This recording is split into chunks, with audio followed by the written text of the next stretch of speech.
Hi all. Due to another family medical situation, I will not be in class today, but I wanted to go over the discussion again and the CTE for this week because I've now graded and returned your discussion fours for those of you who did it. And one of the things that I noticed consistently is that you didn't use the required textbook readings. A lot of you did a lot of really good work with Harari, but you still have to use the required textbook readings to complement and support your ideas that you're getting from him.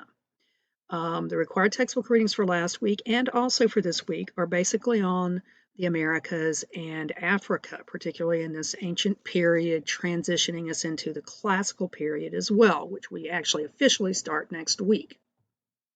So what we need to concentrate on for these is this idea that you're supposed to be using all of your sources together. It's not just a matter of using the secondary source, whether it be Harari, Diamond, or in the case of this week, Frankopan, but you're also using the textbook and the information you're getting from the required chapters in the textbook, which are specific, to flesh out and support the ideas. And you're also using your multimedia. And a lot of you I noticed didn't use the multimedia this past week either. So, with all of that in mind, when you got your grades back, if they weren't what you wanted them to be, a lot of it was because you didn't actually talk about the Americas and Africa in your top post or your peer comments. Some of you I've also noticed still haven't caught on to this whole idea that if you aren't using internal citation and you're not using correct pagination in that citation, the actual correct page numbers, if I can't go to those page numbers and find that material, then that's effectively academic dishonesty or fraud. So you want to be sure that you are citing internally and that you are citing correctly internally. Page numbers are required, both in the top post and in the peer comments. So I must point out, if you're not using correct citation in the top post and the peer comments aren't going to count. And I'm just going to, zero you for the whole thing. So be sure you're getting that done. All right, so for this week, our discussion is on trade, which is something that a lot of you used as an example in how we define civilization, that it gets to a point where it does have extensive trade. So we're going to focus on that this week. The actual question is, what role does trade play in the creation and maintenance of empire? How is it related to the standard of living, and what is a standard of living of the average person in the empire? How do different societies and culture view trade and merchants? Other than wealth, what are some of the benefits of extensive trade? What are the detriments? Overall, is trade good or bad, and why? And notice that there are a lot of things in there that are in quotation marks, like good and bad and standard of living. You need to define those. You need to tell me how you define what is good and what is bad, whether it is good for the average person, whether it benefits the society as a whole, whether it does not. You are focusing again primarily on the Americas and Africa. You can look at some of our other civilizations, though, especially in that question about how do different societies and culture view trade and merchants, because some of the societies we've talked about don't think of merchants as being good at all. I'm looking at you, China.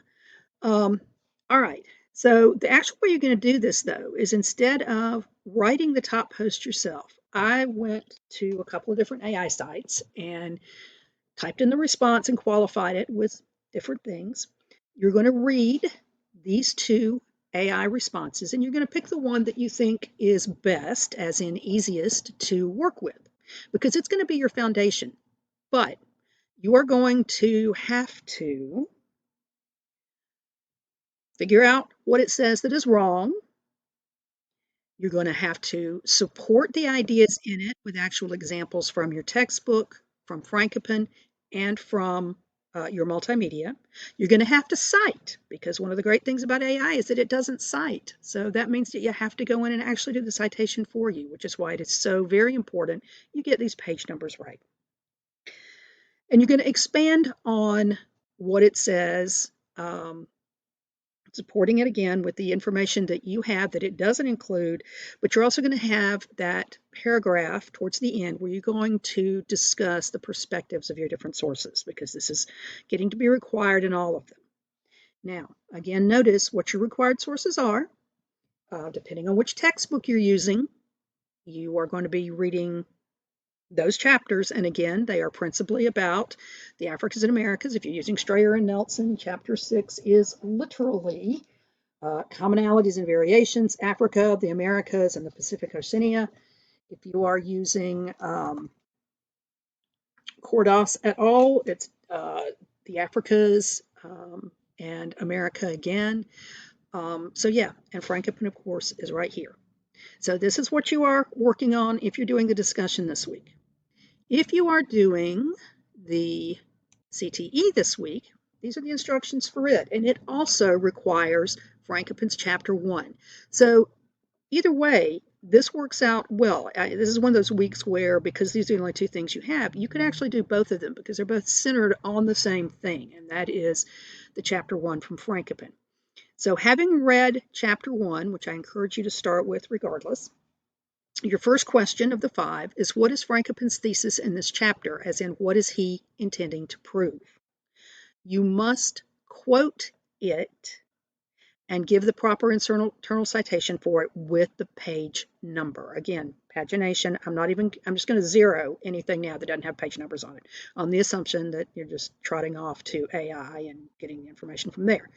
Unfortunately, AI still can't do these sorts of things, but you must have the actual quote of the thesis. What does he intend to prove? And to remind you, the thesis of any chapter or any work is normally located in two places. Normally, it is somewhere within the first page or two of the chapter itself, and then it is repeated, though not exactly in the same words, towards the end somewhere. So you may have to read the chapter several times to figure out what the overall intention of the chapter is to prove.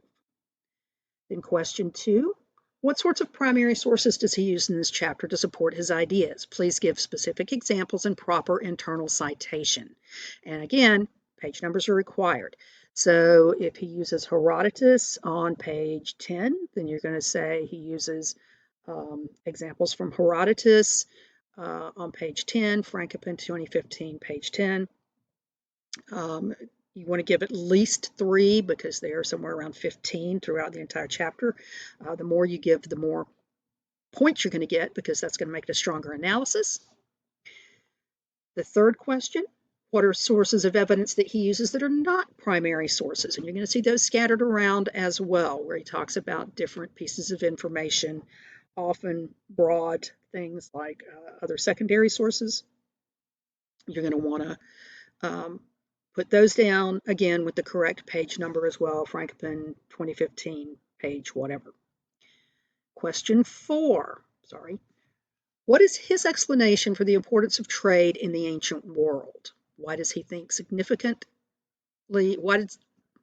why does he think that it's significant enough to write an entire book about and to call it a new history of the world? All right, this is a historiographic question because he does say that this is a new history of the world. So what exactly is he arguing that he's doing different? How is he changing things up? What does he say about trade? Why is it so important? And why is his work different from others? And then question 5, the one that's most important, what is his bias? And what evidence do you have to support your assessment of this bias? And by that, what I mean is, what is his focus? What is his perspective? And you must use quotes to support your idea. Again, a minimum of 3 would be good. Please give examples, again, with proper internal citation with page numbers to support your ideas and to demonstrate. So 5 questions. It will require you to look through Frankopan several times. The easiest question actually is probably the one about the primary sources because they're pretty much on almost every page. He's very good with primary source work. His bias is also pretty straightforward. It's kind of out there throughout the chapter as well. So you should be able to find that without too much trouble. All right, so those are your 2 choices. If you did not submit to me a final project proposal, you have until midnight tonight to get it into the late work pre-approved box. If you do not, I will assign you one and I will send those out over the weekend. I encourage you to choose your own because I think it is wiser than having me assign one because I'm sure there's something that you are interested in, something that's going on in the world today that you'd like to see connected somehow to the past and how we got to where we are. So try to submit something if you have not already. I will tell you that many of you who didn't get really good grades on the final project proposal didn't do so because you didn't give me those 2 citations from current news sources. I appreciate that a lot of you went to Britannica and that you went to historical places like Harari and Frankopan, or Harari and Diamond, and your textbook. The thing is, if you recall from the final project rubric itself, while you may use those, they don't count as part of your 10 sources because we're going over those so much in class. You also need to be able to connect whatever it is that you're researching to the present. So my hope with the final project proposal was that by having to do 2 sources from your current newsfeed for it, that would take care of 2 of your sources already for the final project. So if you didn't do 2 things out of a newsfeed, then I didn't count those, or you got points off. There was a total of up to 10 points. That 10 points is going in your extra credit kitty, or that however many points you got. They go into your extra credit. This is not an assignment that counts towards your final, but it is one you have to do. Otherwise, I'm going to have to pick it for you. And again, you really don't want me to do that. To see my comments on your final project proposal, and most of the topics were good. There were a few that I worried you couldn't do a really good job connecting to the period from the ancient civilizations to the 1500s. And if so, I might have given you ideas. If not, let me know. But to see my comments, you go to the Dropbox, click on your Turnitin score, and it should bring up the file itself. Then, once you're in it, you put your cursor anywhere in it and you click, and it should bring up the overlay with my comments, and my comments should be in blue. So again, I encourage you, go look at my comments, see if there's anything that you need to do or you need to think about. Some of you didn't follow the instructions, which is problematic. You're, again, looking at a modern contemporary issue and trying to figure out how we got here from things going on in the past. So you need to be able to trace it through the history from the ancient civilizations to the early modern world of the 1500s, and then attach it to today in some capacity. All right, if you have questions, email me. I apologize for missing class today. On Monday, we will be going over these discussions and over this AI construct in the discussions, and we'll be going over the analysis of Frankopan because I find his work to be very good, very beneficial, and he has some really, really good examples. So if you have questions, again, please email me. Otherwise, enjoy reading Frankopan today, and I encourage you to actually start with that. Thank you.